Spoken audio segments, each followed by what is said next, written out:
हवन करने का नशा दिनों दिन बढ़ता ही चला जा रहा था। एक बार जब हवन शुरू हुआ तो जिस दिन थोड़ा लेट लतीफ़ हो जाता था या हवन नहीं कर पाते थे, देरी में करते थे, तो बहुत बेचैनी होती थी कि नहीं आज देर हो गया, बताओ थोड़ा देर तक सो गए, तो इस तरह से बहुत अच्छा नहीं लगता था। तो हवन करते करते हवन का एक नशा सा हो गया और आदत सा पड़ गया। और अब धीरे धीरे जो है जगह खोजने लगे थे कि किस जगह कौन सी जगह अच्छी होगी, किस जगह पे थोड़ी एनर्जी होगी, कहाँ चला जाए तो बढ़िया हवन हम लोग कर सकते हैं। घर में करने के बाद भी घर में तो एक एनर्जी थी ही, घर के बाहर भी थोड़ी और उसे एनर्जी ज़्यादा खोजने का मन करता था अगल बगल। तो इसी तरह से हमारे गाजीपुर में एक पौहारी बाबा हैं।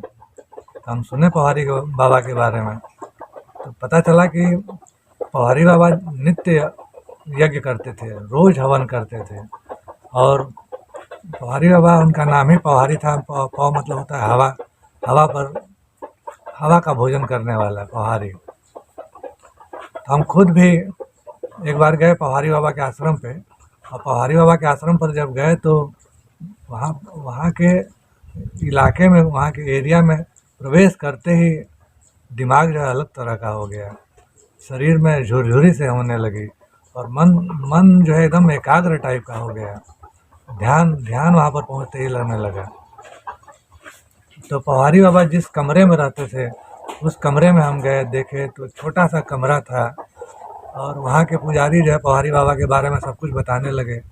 पौहारी बाबा सफाई पर बहुत ध्यान देते थे। अपने साथ जो भी बर्तन रखते थे उसको एकदम बिल्कुल साफ सुथरा स्वच्छ करके रखते थे। और पौहारी बाबा किसी को दर्शन नहीं देते थे, किसी को दिखते नहीं थे। और पौहारी बाबा का कहना ये था कि एक मन से भी दूसरे मन को सिखाया, पढ़ाया और समझाया जाता है। तो पौहारी बाबा मन के स्तर पर काम करने वाले थे। यद्यपि जब हम गए थे तो उस समय नहीं थे शरीर से, सूक्ष्म सूक्ष्म लोक में वो अब जा चुके हैं। तो पौहारी बाबा का बिल्कुल छोटा सा एक कमरा था, उसमें बिल्कुल एक छोटा सा रोशनदान, और एक कोने में, उसी कमरे के कोने में एक छोटा सा हवन कुंड था। तो वहाँ के जो पुजारी थे उनसे हम पूछे कि ये क्या है, तो बताया कि ये हवन कुंड है, पौहारी बाबा यहीं पे हवन करते थे। तो हम उनसे पूछे कि हम यहाँ पर हवन कर सकते हैं? तो वहाँ के पुजारी जो है मुस्कुराने लगे, हंसने लगे, बोले कि कई लोग यहाँ पर हवन करने का प्रयास किए, और हवन से इतना धुआं होता है, और ये धुआं जो है बिल्कुल कमरे में भर जाता है और घुटन होने लगती है, और किसी का भी जो है इसमें हवन पूर्ण नहीं हो पाता, कंप्लीट नहीं हो पाता है।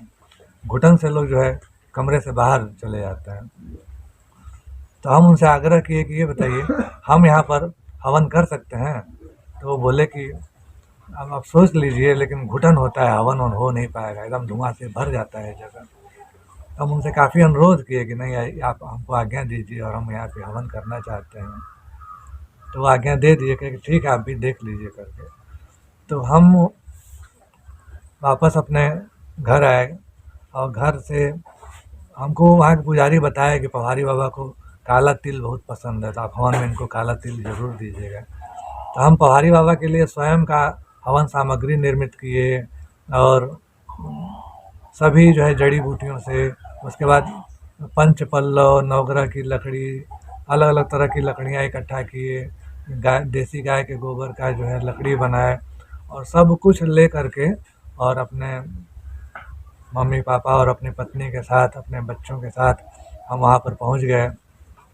और पहुँच करके, और वहाँ पौहारी बाबा का जो आश्रम था उसको अच्छे से साफ़ सफाई किए, हवन कुंड के अगल बगल खूब अच्छे से साफ़ सुथरा किए, पोंछ पाछ दिए उसको।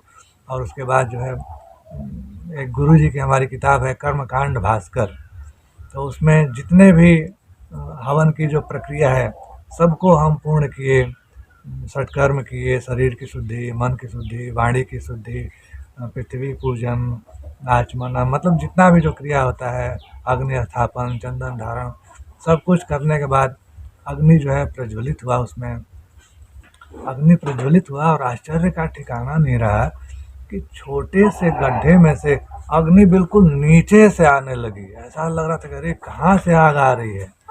और उसमें हम लोग जो है गायत्री मंत्र की आहुति, महामृत्युंजय मंत्र की आहुति और शिव गायत्री मंत्र की आहुति, मतलब जितने भी मंत्र हम जानते थे सभी मंत्रों की आहुति दिए। और अग्नि जो है बिल्कुल उस कुंड में बिल्कुल नीचे से ऐसे लग रहा था कि कहीं पाताल लोक से जो है आग उसमें आ रही है।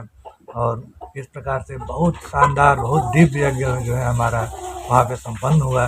जो पुजारी वहाँ पर थे और जो मना कर रहे थे कि नहीं आप यहाँ पर धुआं भर जाएगा, घुटन होने लगेगा, हम देखे तो वो स्वयं भी ध्यान मग्न थे। और लगभग 15 साल हो गया हमको वहाँ पे हवन किए हुए। और वहाँ के पुजारी जो हैं आज भी जब हम जाते हैं तो वो जो है बहुत ही सम्मान देते हैं हमको, बहुत ही इज्जत देते हैं। और हम हमारे लिए स्वयं भी यह बहुत ही जो है अद्भुत उदाहरण था कि हवन यज्ञ ऐसा होता है। और कुछ इसी तरह का हवन और यज्ञ जो है यहाँ भी जो हम अपने गौ तीर्थ में जो अग्नि जलाए हैं, तो यहाँ भी जब हम हवन करने के लिए बैठते हैं तो यहाँ भी अग्नि नीचे से लगता है कहीं से आ रही है और आग जो है और ऑटोमेटिक यहाँ पे ध्यान लग जाता है। तो हमें भी लगता है कि यज्ञ में, हवन में बहुत ताकत है। हम यहाँ महसूस करते हैं, हम लोग जो हवन करते हैं यहाँ पे, तो सुबह हवन करते हैं और शाम को हवन करते हैं। लगभग 24 तारीख को अग्नि जलाए थे और 24 फरवरी को 2024 को यहाँ पे अग्नि स्थापित किए थे। और फिर जो है वो अग्नि बीच में बुझ गई, तो फिर पौहारी बाबा के यहाँ से जा कर के हवन किए। और 14 मार्च को वहाँ से हम अखंड वहाँ से अग्नि लेकर के आए और उसको अब जलाए हैं। तो ये वाली अग्नि कुछ ज़्यादा श्रेष्ठ है। जब यहाँ पे हम हवन करते हैं इस तरह से, इसमें दिन भर मंद मंद हल्का हल्का धुआं होता रहता है, लेकिन जब हम लोग हवन सामग्री अपने साथ में लेकर के जब बैठते हैं तो अचानक से इसमें आग जो है उत्पन्न हो जाता है, लौ वाली आग उत्पन्न हो जाती है। और जब तक हम लोग आहुति डालते हैं तब तक इसमें लौ वाली अग्नि रहती है। और ज्यों आहुति समाप्त होती है और त्यों जो है आग जो है लगता है कि जैसे धरती के नीचे चली गई हो। धुएं वाली अग्नि रहती है, जैसे अभी हल्का हल्का धुआं हो रहा है उसमें, तो धुएं वाली अग्नि तो हमेशा रहती है। लेकिन आश्चर्य लगता है कि जब हवन वाली जब हम लोग हवन डालना शुरू करते हैं तो इसमें लौ आ जाती है, आग की लौ आ जाती है। और ऐसे ही हम लोग दोपहर में खीर बनाते हैं यहाँ पे, और खीर बना करके और जब खीर हम लोग लेकर के आएंगे इनको खिलाने के लिए, तो फिर से आग की जो है लौ प्रकट हो जाएगी और उनको खिलाइए। ऐसे ही शाम को फिर हम लोग हवन करते हैं। तो हवन वाले टाइम पे ऑटोमेटिक यहाँ पर जो है यह निश्चित ही पौहारी बाबा की कृपा है। और यज्ञ अपने आप में एक विज्ञान भी है, आध्यात्म भी है और चमत्कार भी है, कुछ भी कर लीजिए। तो हमको लग रहा है कि वर्षों से हवन से जो है लगाव होता चला जा रहा है और बहुत ही अच्छा लगता है। तो बहुत बहुत धन्यवाद आपको।